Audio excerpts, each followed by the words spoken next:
Okey, bismillahirrahmanirrahim. Assalamualaikum warahmatullahi wabarakatuh. Nama saya Muhammad Zul Azmi bin Muhammad Azizi. Okay, insyaAllah pada hari ini kita akan memfokuskan sebuah lagi topik di bawah kursus CTU 552 iaitu seni dan kaedah berfikir. InsyaAllah.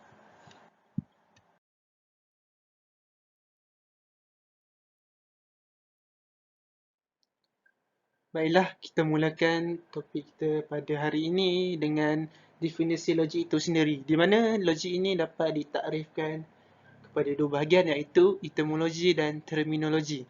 Bagi etimologi, logik berasal dari bahasa Yunani iaitu logos yang bermaksud kalimah, diskusi, akal atau peraturan. Manakala bagi taakul logik pula ditakrifkan sebagai kajian prinsip-prinsip penakulan yang betul iaitu perkataan yang benar atau fikiran yang betul atau yang benar. Takrifan yang kedua iaitu terminologi yang bermaksud logik ialah sebuah cabang falsafah dalam bahagian aksiologi yang mengkaji prinsip-prinsip penakulan yang betul.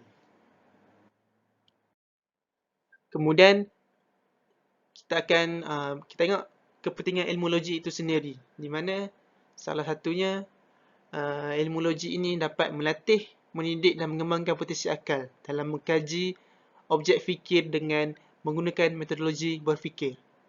Yang kedua, ilmu logik ini juga penting kerana ia dapat membezakan proses berfikir yang benar daripada yang salah. Yang ketiga, ia dapat menajarkan akal fikiran dan membina kebenaran dalam berfikir. Dan yang terakhir adalah kita dapat memelihara akal daripada kesalahan dalam berfikir. Baiklah, seterusnya kita beralih kepada kedudukan logik dalam sesebuah hierarki ilmu. Mana hierarki ilmu ini terbahagi kepada 3 peringkat iaitu yang pertama ilmu rayu, peringkat yang tertinggi. Yang kedua ilmu ilham dan yang ketiga ilmu empirikal atau ilmu logik. Mana ilmu logik ini terletak pada peringkat ketiga atau peringkat terakhir di dalam sebuah hierarki ilmu. Seterusnya kita akan belajar mengenai kategori ilmu falsafah itu sendiri. Di mana di dalam ilmu falsafah ini terbagi pada 3 kategori iaitu ontologi ataupun teori kewujudan. Di mana ontologi ini bermaksud asal-usul sesuatu teori atau fenomena yang berlaku dan dijelaskan secara eksplisit dari konsep terhadap representasi pengetahuan pada sebuah asas pengetahuan.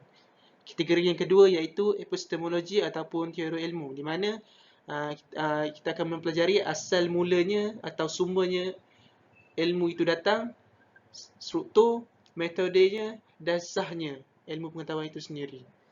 Yang ketiga iaitu yang terakhir aksiologi ataupun teori nilai, di mana kita mempelajari hakikat dan manfaat sebenarnya dari pengetahuan, dan sebenarnya ilmu pengetahuan itu tidak ada yang sia-sia kalau kita boleh memanfaatkannya, dan tentunya kita akan manfaatkannya ia dengan sebaik-baiknya di jalan yang terbaik.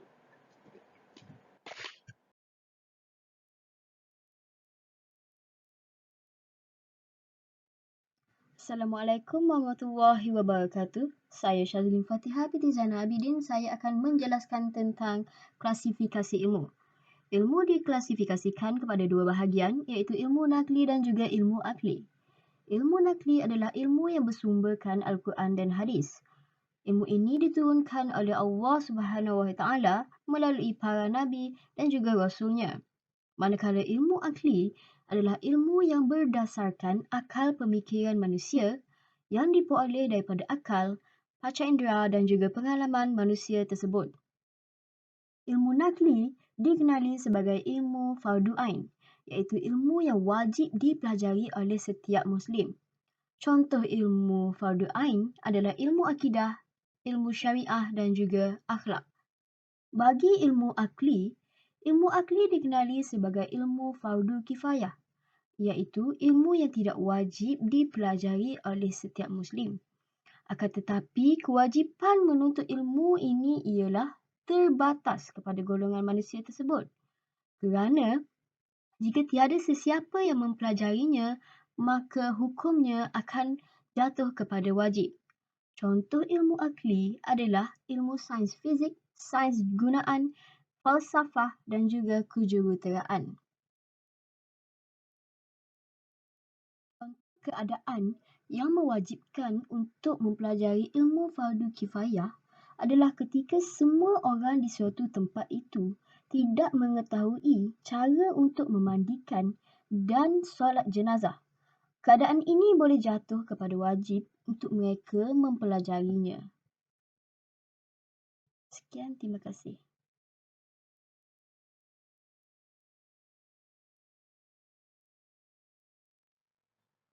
Hierarki ilmu terbahagi kepada 3 bahagian, iaitu ilmu wahyu, ilmu ilham, serta ilmu empirikal.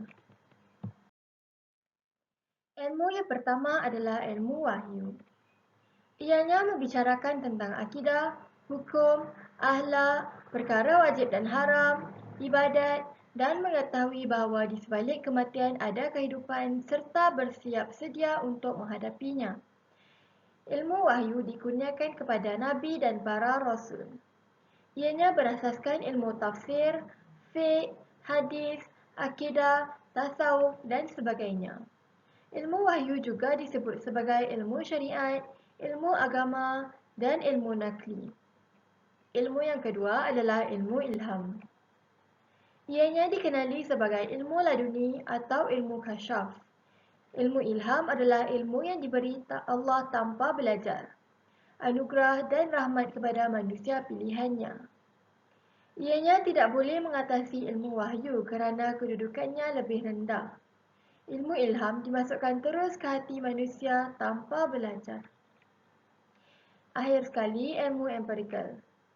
Akal merupakan alat merumus dan membuat kesimpulan terhadap fakta. Ilmu empirikal adalah ilmu yang berdasarkan fakta yang ditanggapi oleh panca indera. Ianya terletak pada keupayaan panca indera untuk memikir, membuat uji kaji dan merumus. Ilmu empirikal dijuruskan kepada tauhid. Ianya mestilah dikaitkan dengan kewujudan Allah. Hai, Assalamualaikum warahmatullahi wabarakatuh. Nama saya Narshina binti Nani. So, hari ini saya akan memfokuskan tentang logik dan penghujahan di bawah tajuk seni dan kaedah berfikir. Logik induktif memberi maksud suatu proses menyatakan kesimpulan daripada apa yang khusus kepada apa yang umum. Ia tidak memerlukan dua premis, sekurang-kurangnya kita hanya memerlukan satu premis sahaja. Logik dan penghujahan terbahagi kepada dua, iaitu logik induktif dan juga logik deduktif. Sebagai contoh untuk logik induktif ini ialah gagak itu berwarna hitam, maka semua gagak berwarna hitam. Hujah ini tidak memberi kepastian mutlak, tetapi kemungkinan besar sahaja. Premis tidak menjamin kebenaran kesimpulan 100%. Ini kerana berkemungkinan ada juga burung gagak yang berwarna hitam. Maka manakala untuk logik deduktif ini, kita mempunyai definisi iaitu proses menyatakan kesimpulan daripada yang umum kepada yang khusus. Logik deduktif memerlukan sekurang-kurangnya dua premis ataupun lebih. Sebagai contoh untuk logik deduktif ialah mempunyai premis 1 dan juga premis 2 dan diikuti oleh kesimpulan. Premis 1 merupakan semua planet dalam suria kita mempunyai atmosfera. Premis 2 pula, Mitarik adalah salah satu planet di dalam sistem suria kita. Kesimpulan daripada premis 1 dan juga premis 2 ialah, oleh itu, Mitarik mempunyai atmosfera. Kesimpulannya, melalui dua logik ini, iaitu logik induktif dan juga logik deduktif, yang mempunyai perbezaan di mana logik induktif menggunakan kaedah penemuan, iaitu melalui proses memerhati, mengkaji dan juga menganalisis. Manakala untuk logik deduktif pula, ia menggunakan kaedah penakbulan untuk mendapatkan fakta atau contoh tertentu daripada peraturan umum. Itu sahaja daripada saya. Sekian, terima kasih. Seterusnya saya akan menerangkan tentang logik moden dan falasi. Apa itu logik moden? dan apa itu falasi.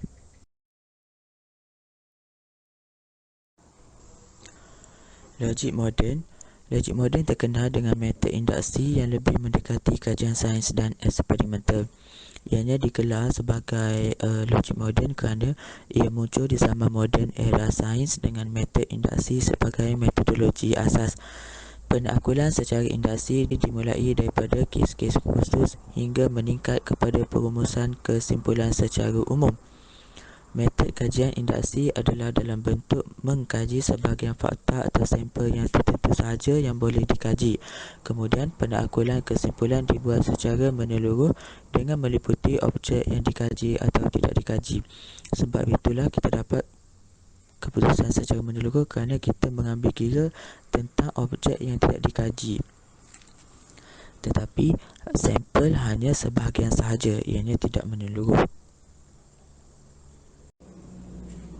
Seterusnya, kajian induksi mempunyai pelbagai metod ataupun kaedah penyelidikan.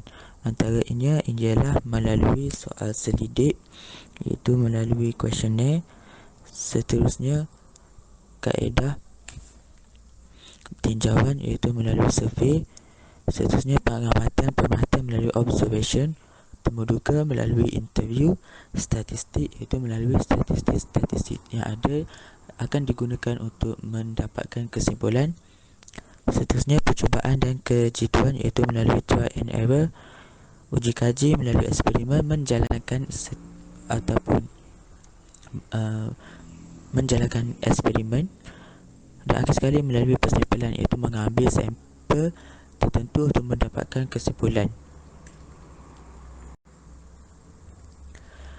Antara contoh kajian induksi, kita andaikan pengkaji memerhati dan meneliti sebahagian jenis binatang yang makan dan mereka mendapati penggunaan rahang bawah ketika mengunyah makanan. Maka kesimpulan boleh dibuat bahawa semua binatang menggerakkan rahang bawah ketika makan. Sebagai contoh, pemerhatian yang dilakukan mendapati kucing makan menggerakkan rahang ketika makan, menggerakkan rahang bawah. Kambing ketika makan menggerakkan rahang bawah. Lembu juga melakukan perkara yang sama. Oleh itu, kesimpulan dapat dibuat semua binatang menggerakkan rahang bawah ketika makan. Ini adalah salah satu contoh induksi melalui dari segi pemerhatian. Seterusnya iaitu falasi. Apa makna falasi? Falasi dengan kata mudah iaitu palsu ataupun tidak benar. Falasi bermaksud hujahan palsu digunakan untuk mempengaruhi orang supaya mempercayai benar. Falasi juga bukan kaedah, tetapi ia adalah berlawanan dengan kaedah logik. Falasi tidak mempunyai kaedah sebenarnya. Ianya hanyalah untuk mempengaruhi seseorang tentang sesuatu hujahan itu benar ataupun tidak. Seterusnya, antara bentuk falasi dalam penghujahan ialah falasi kerelevanan, iaitu kita ingin menentukan sesuatu hujahan itu relevan ataupun tidak. Contoh falasi kerelevanan yang pertama adalah falasi penyimpulan, iaitu tidak relevan ataupun false case. Maksudnya, penyimpulan yang dikemukakan terpesong dari tujuannya. Sebagai contoh, masalah pengangguran dalam negara disebabkan masalah ekonomi. Ini adalah tidak benar kerana masalah pengangguran bukannya hasil daripada masalah ekonomi.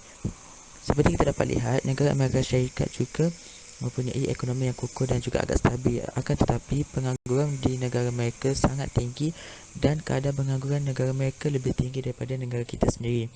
Yang kedua, falasi serangan peribadi. Maksudnya mengalih hujahan dengan isu peribadi, bukan pendapat atau prinsip. Sebagai contoh, pendapat Azura benar disebabkan cara pemakaian yang baik. Kita tidak boleh mengadakan sesuatu hujahan itu berdasarkan pemakaian mereka. Jika mereka berpakaian baik, tidak semestinya mereka adalah dalam golongan yang baik ataupun benar. Yang ketiga, falasi serangan situasi peribadi. Sebagai contoh, hujahan Zakaria tidak benar sebab dia dari kelompok musuh atau kelompok pembangkang. Kita tidak boleh membuat keputusan tentang mereka daripada golongan yang mana. Jika mereka daripada golongan yang salah, mereka tidak semestinya salah. Falasi yang keempat iaitu falasi kejahilan. Maksudnya hujahan dianggap benar kerana pihak lawan gagal membuktikan salah. Sebagai contoh, disebabkan Ali gagal membuktikan virus itu wujud, maka virus tidak wujud. Ini kita seharusnya mempercayai Ali dengan melakukan pelbagai kaedah terlebih dahulu untuk mendapatkan bukti-bukti yang kukuh melalui eksperimen, persampel dan sebagainya. Hasil daripada itu kita boleh menentukan bahawa hujahan itu benar atau tidak. Bukannya semata-mata menunggu keputusan ataupun menunggu bukti daripada hujahan yang dikemukakan. Seterusnya, falasi yang kelima iaitu falasi menagih simpati. Maksudnya sokongan kepada hujahan dengan menagih simpati. Sebagai contoh, kita patut pertahankan pendapat Ahmad kerana dia yatim piatu. Ya, walaupun Ahmad seorang yatim piatu, akan tetapi jika dia melakukan kesalahan, dia juga harus dikatakan salah walaupun dia seorang anak yatim piatu. Yang keenam, falasi merujuk kepada autoriti. Maksudnya kebenaran hujahan yang disandarkan kepada autoriti pengaruh seseorang. Sebagai contoh, tindakan Nazirul meletakkan palang di pintu masuk pejabat adalah benar berpangkat di sini. Sedangkan perbuatan itu adalah salah kerana dia menghalang laluan untuk keluar masuk. Akan tetapi disebabkan dia berpengaruh, ianya akan menjadi benar. Sehubungan dengan itu, kita tidak boleh menentukan seseorang itu benar ataupun tidak melalui pengaruh mereka itu sendiri. Yang ketujuh, yang falasi menolak akibat kerana sebabnya tidak berlaku. Sebagai contoh, hujahan yang dinyatakan sesuatu itu tidak berlaku kerana tiada sebab yang lazim berlaku. Contohnya, hari ini tidak akan hujan kerana cuaca tidak mendung. Sedangkan hujan juga boleh turun cuaca yang panas, tidak semestinya pada cuaca mendung sahaja. Kesimpulannya, logik dan akal manusia terbatas atas sesuatu perkara. Hanya dapat diketahui tentang perkara yang nyata sahaja. Ia juga memerlukan sandaran daripada bukti yang kukuh iaitu dari kajian saintifik untuk untuk mengetahui perkara yang nyata sahaja. Untuk perkara gaib pula, akal dan logik manusia perlu bersandarkan dengan Al-Quran dan Sunnah.